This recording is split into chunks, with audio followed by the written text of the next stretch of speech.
Okay, we are live. Okay, great. Thank you, Chris. Good evening, everyone. This begins the pre-meeting for the January 21st, 2021 Zoning Board of Appeals hearing.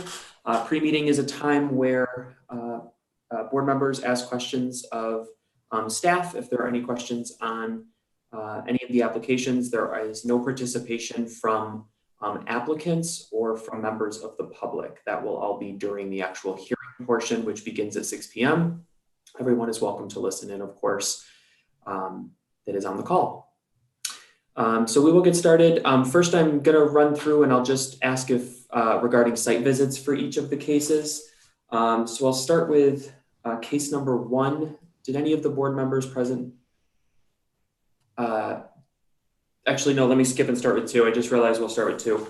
Case number 2, any board members present not visit 89 Coleman Terrace?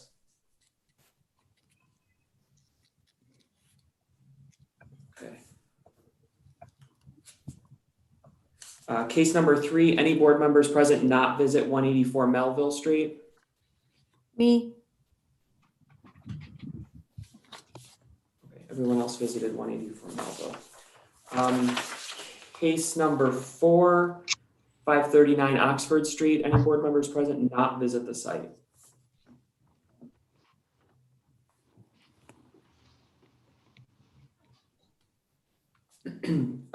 Case number 5, 74-76 Clifton Street. Any board members present not visit the site? And lastly, for right now, 197 Driving Park Avenue. Any board members not visit the site? Awesome, thank you. We'll check on case 1 later. Let's get started. Case number 2. Are there any questions on case number 2, 89 Coleman Terrace?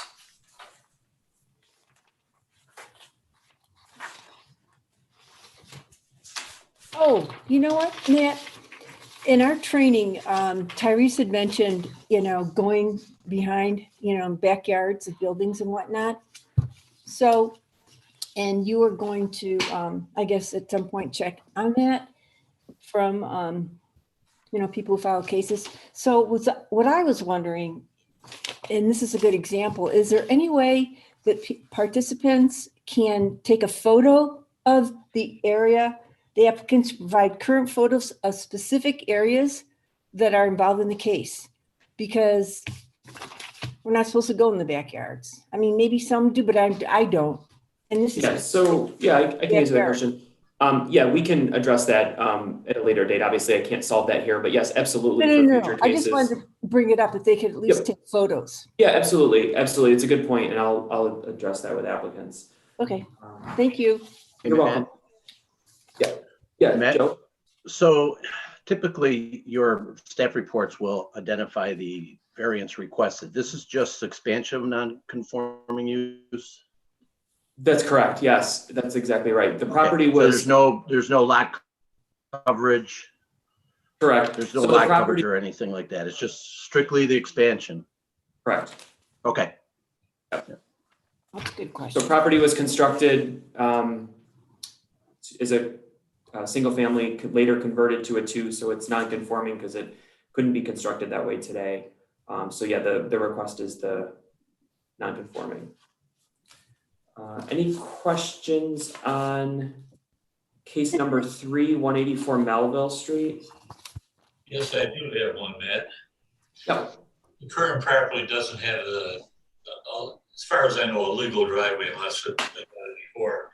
But the proposed property still won't have a legal driveway, even though they're going to be repaving. Does that come up at all in this case? Give me 1 second. I got to turn my volume up. Hold on.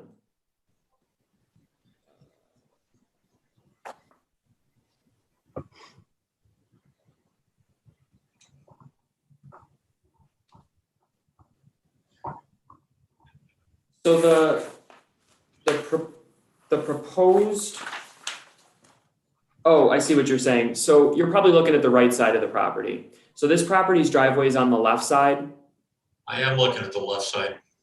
So if you look at the, let me see if there's a sheet number on here. Sheet C234, it's 28 of 32. There's a site plan in there which shows the driveway which extends to the backyard. Is that what you're referring to? Yes, So that does make it legal. even if it's not 9 feet wide.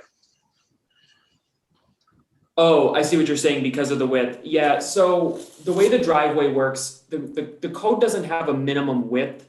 And the reason for that is there's a lot of properties like this one, which are really narrow. So if someone's installing a new driveway or trying to make a pre-existing driveway work in terms of width, the code doesn't, if it's brand new, DES may require it, but because it's not brand new. So we do have people that come in that may have like an 8-foot wide driveway or 8.5-foot wide driveway. And if they can make that work, as long as it leads to their rear yard, it's still considered legal parking. Thanks for clarifying that. So I have a question about this one. There's under the no other remedy section, there was just discussion of demolishing and building another house of the same size, which didn't make sense to me. So what's the conversation about demolishing completely versus something else? So they are demolishing and starting over. So you mean, let me read what they wrote and go back to that. Yeah, it just says, could propose a 15-foot wide house, but construction isn't feasible. Oh, so what they're saying is because the lot's width is only, I think it's 30 exactly or 30 Right. about. So what I think they're saying, and you can clarify this with the applicant, if they were proposing a 15-foot wide house, they would meet the setback requirement because it's combined total of 15. But they're saying construction is not feasible. So I'm guessing you'll want to clarify this with them, that the construction of a 15-foot wide house as a detached single family is not feasible. Like the actual construction is not feasible, so they can't make it work. Okay.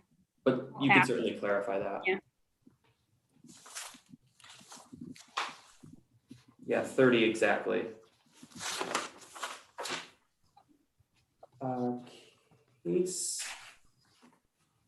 Case number 4, any questions on case number 4?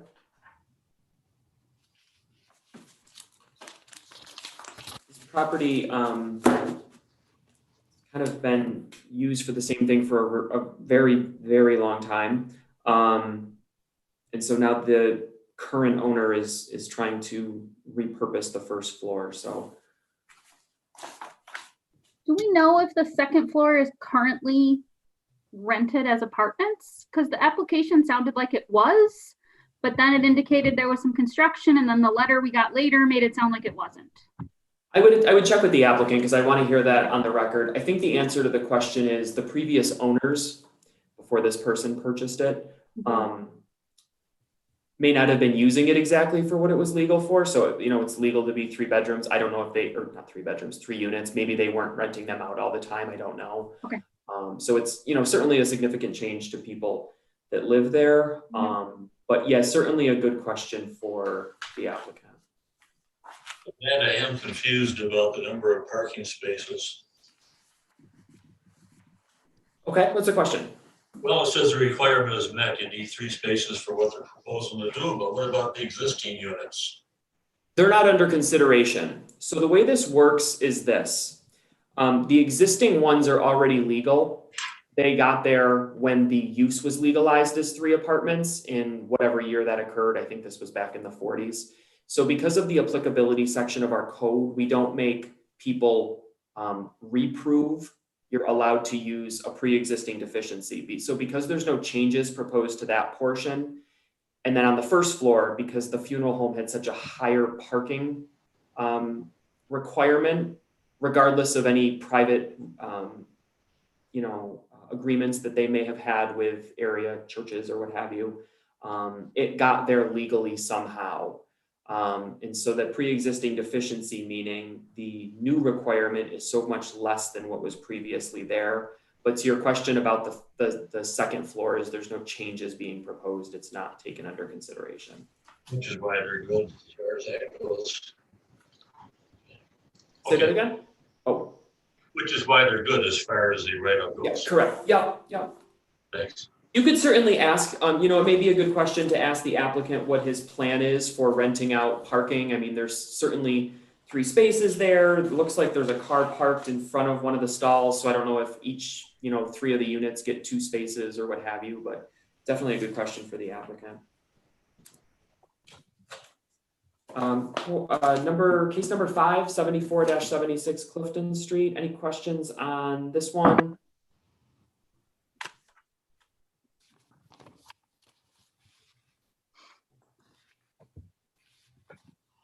The last case is the one that the board voted to rehear. This is the 197 Driving Park use variance. Any questions on case 6? What additional information did we ask him for this case? I'm just trying to recall. Did we ask for any additional information? Well, what the board talked about when it came the first time, that's a really good question. What the board talked about when it first came was that there were 2 issues that you had raised: the rent rates in the area, and then any feasible alternative in terms of lesser relief, like maybe not a 4, but maybe not a 1. What is the feasibility of doing a 2-unit or a 3-unit, something in between? So that's the additional information that he Yeah, included. I recall. Thanks. Yeah. And I'm going to mention something because you got an additional memo or email from our manager of planning about this. And I just wanted to clarify something. She describes the Rochester 2034 and the future plans for this part of the city, which would likely make this a permitted use, the 4-family. But just keep in mind, although that is the plan, it is not the zoning now. And it may not, in fact, become the zoning. This all has to be, the zoning changes will all have to be approved by city council. And although it's likely that's where we're going, that's not the situation now. And you have to review this based on the code as it currently is, and just to clarify. But it is helpful to have that as sort of a background information, but it's not part of your standard now. I appreciate that.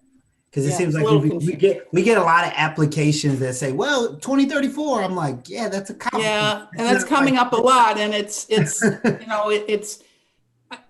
interesting to know where we're heading with the code, but we really can't make decisions based on that at this time.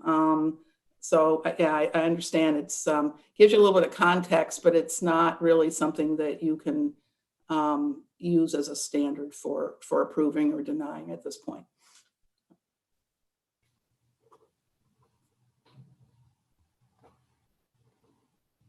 Awesome. Thank you, Johanna. Anybody else have anything? I see Joe is muted and off the call. Let's go to case number 1. Any question? Oh, I need to ask. Oh, I'm sorry. You wanted me to mute? Yeah, you gotta go away. Any board member, the 4 board members present, did anyone not visit the site? Great, thank you for the site visits. Any question? You guys have seen this one before. It was held, or it was adjourned at the request of the applicant at the last hearing. Yeah, from the comments, it doesn't seem like there was, I was reading one comment, it seemed like there was one meeting and then someone else probably missed the meeting, which I understand that was most likely going to happen. But it seems like from the community perspective, it's still pretty much nothing has really shifted in that direction. Yeah, that's what it looked like from the additional comments. And there wasn't anything additional from the proposer, right? It was just the additional. Correct. That's right. No new information. That's what I thought. Okay. Did this get moved to the end because of because of the length of it? It got moved to the end of the pre-meeting, and it will for deliberations because a board member had to recuse. So because this will be the last one we go to, and then we'll pause until 6 o'clock. That way the person doesn't have to come back. Okay. Okay, awesome. Thank you, guys. We will. Matt, do you want to mention that it's likely the applicants are going to request an adjournment of this? Is that right? The applicant had mentioned it. I don't know if they're going to. Okay, it is so if that possible happens- that it'll be up to you to decide whether that's something you want to do or not. All right, so what we will do is we will turn our video and sound off. I'm gonna go away and come back because I want to get my headphones to work.